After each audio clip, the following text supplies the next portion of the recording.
This season, the Rams lead all teams in pass rush win rate, while the Bengals offensive line ranks 30th in pass block win rate. Not a great matchup there. A team's win rate, by the way, defined by the ability to sustain blocks or beat blocks within 2.5 seconds. So, Mina, when you see those numbers, it kind of makes you say, ooh, boy. And for Marcus, it makes him salivate. But how do the Bengals protect Joe Burrow against the Rams pass rush? Pray. I'm just kidding. No, but this is the question that will honestly probably define the Super Bowl. It's the question that Zach Taylor needs to spend the next week trying to figure out, because as we saw against the Titans in the divisional round, Joe Burrow was obliterated, put on his back 9 times. That was unacceptable. So you go into the championship weekend, and they had a very clear strategy to try to protect him. I think he was in empty the least amount he has been in the entire season. They had extra blockers in there. They were running a lot on early downs. He was getting the ball out really quickly, shallow depth of target. I wouldn't be surprised if they lean on a similar approach given how terrifying the Rams' defensive line is. But I'll say this. I don't think they should be too conservative, because with some of those early down runs, like in the last game, you put Joe Burrow in third and long, and he bailed them out a lot because he's Joe Burrow. But I think they need to find a middle ground. It's almost like you want to get a heavy dose of screens, you know, just to try to throw the ball on first down, but also get it out of his hands. We've talked about the Bengals' offensive line being so poor. I think one of the places that it's shown its face the most in these playoffs is in the red zone. You know, and that's where bad offensive line play is usually the biggest issue, third down and red zones. In the regular season, this was an offense that scored on 60%, scored a touchdown on 60% of their red zone possessions, which is pretty darn good.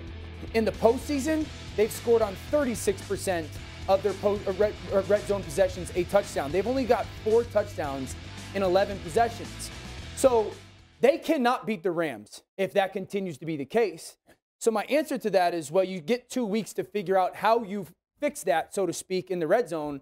But then I go back to, you can't change the human beings. Like, you can't change your offensive line. Right. And my mind just goes, well, what is Zach Taylor and Brian Callahan, their offensive coordinator, what are they going to do to get when they get in the red zone of trying to find success scoring touchdowns? Because they're not going to beat the Rams offense kicking 3 or 4 field goals like they've had. They've scored 5 touchdowns this postseason.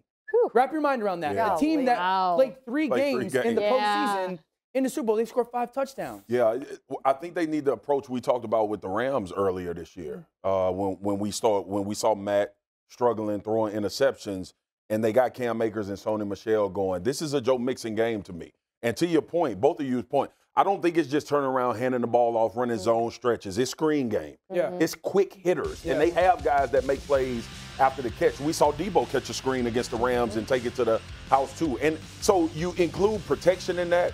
And not only that, you get the ball in playmakers' hands. And I think that's the key against the Rams, because Aaron Donald is not going to miss the sack that Chris Jones missed on a critical third down. So you have all of that those different things that the Los Angeles Rams can do. Where will Jalen Ramsey go? I am going to force them to tackle. That is the best path forward. We're in Las Vegas. Do you know what Joe Mixon's MVP odds are? Any chance? 2,500 to 1. How do you know that? How do you know that? Well, it's just, stop. You know, what is it? No, what you were saying about the quick-hitting passes, I agree with you also because of the matchup, because we've been talking about all season the Rams' weakness is coverage at linebacker, and if they can target that short middle of the field, I think they can have success. This postseason, Mixon has 65 touches. That's the most of any player. They've leaned on him. They'll have to do it again. Thanks for watching ESPN on YouTube. For live streaming sports and premium content, subscribe to ESPN+.